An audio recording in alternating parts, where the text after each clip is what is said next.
Junior അഭിഭാഷകയെ ക്രൂരമായി മർദ്ദിച്ച പ്രതി അഡ്വക്കേറ്റ് ബെയിലിൻ ദാസിന്റെ ജാമ്യാപേക്ഷയിൽ കോടതി ഇന്ന് വിധി പറയുമെന്ന വാർത്തയാണ്. തിരുവനന്തപുരം മാജിസ്ട്രേറ്റ് കോടതിയാണ് ജാമ്യ ഹർജി പരിഗണിക്കുന്നത്.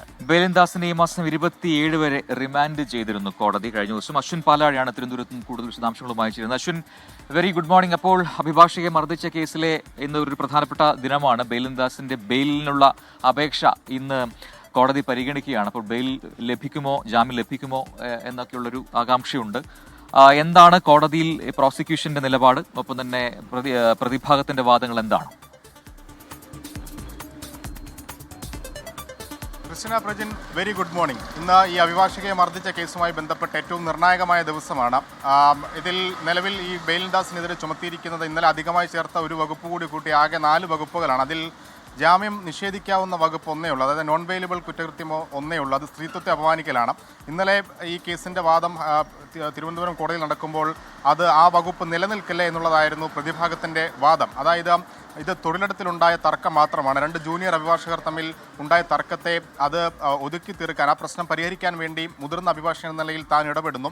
അതിനിടെ അതൊരു തർക്കമായി മാറി. അങ്ങനെ ആദ്യം തന്നെ മർദ്ദിക്കുന്നത് ശ്യാമിലിയുടെ മർദ്ദനം ചെറുക്കുന്നതിനിടെ ഉണ്ടായ ഒരു ചെറുത്തുനിൽപ്പ് മാത്രമാണ് ശ്യാമിലിക്കെതിരെ ഉണ്ടായ അതിക്രമം എന്നുള്ളതായിരുന്നു ഇന്നലെ ബെയിലിൻ ദാസിന് വേണ്ടി പ്രതിഭാഗം ഇന്നലെ കോടതിയിൽ വാദിച്ചത്. അതൊരു തൊഴിൽ തർക്കം എന്നതിനപ്പുറത്തേക്ക് സ്ത്രീത്വത്തെ അപമാനിക്കുന്ന ഒരു ഘടകം അതിലില്ല എന്നുള്ളതായിരുന്നു ഈ ബെയിലിൻ ദാസിൻ്റെ വാദം. അതേസമയം ഈ തൊഴിലിടത്തിലുണ്ടായ അതിക്രമത്തിനപ്പുറം മനഃപൂർവ്വം കരുതിക്കൂട്ടിയുള്ള അക്രമമാണ് എന്നാണ് ഈ ശ്യാമിലിയുടെ അഭിഭാഷക വാദിച്ചത്. അതുകൊണ്ട് തന്നെ ജാമ്യം നൽകരുത്, ജാമ്യം നൽകിയാൽ തന്നെ അത് സാക്ഷികളെ സ്വാധീനിക്കുന്ന ഉൾപ്പെടെയുള്ള കാര്യങ്ങളിലേക്ക് പോകും. പ്രത്യേകിച്ച് പ്രതി ഒരു അഭിഭാഷകൻ കൂടിയായ സാഹചര്യത്തിൽ ജാമ്യം നൽകിയാൽ അത് നീതി നിഷേധത്തിൻ്റെ ഒരു ഘടകം കൂടി അതിലുണ്ട്.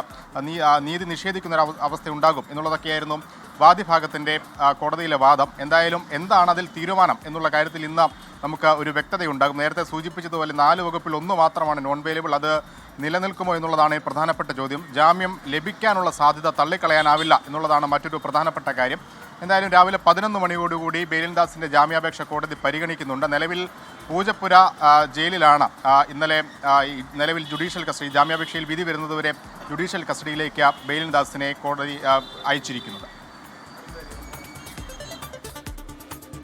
അശ്വിൻ പാലാഴിയാണ് വിശദാംശങ്ങൾ നൽകിയത്.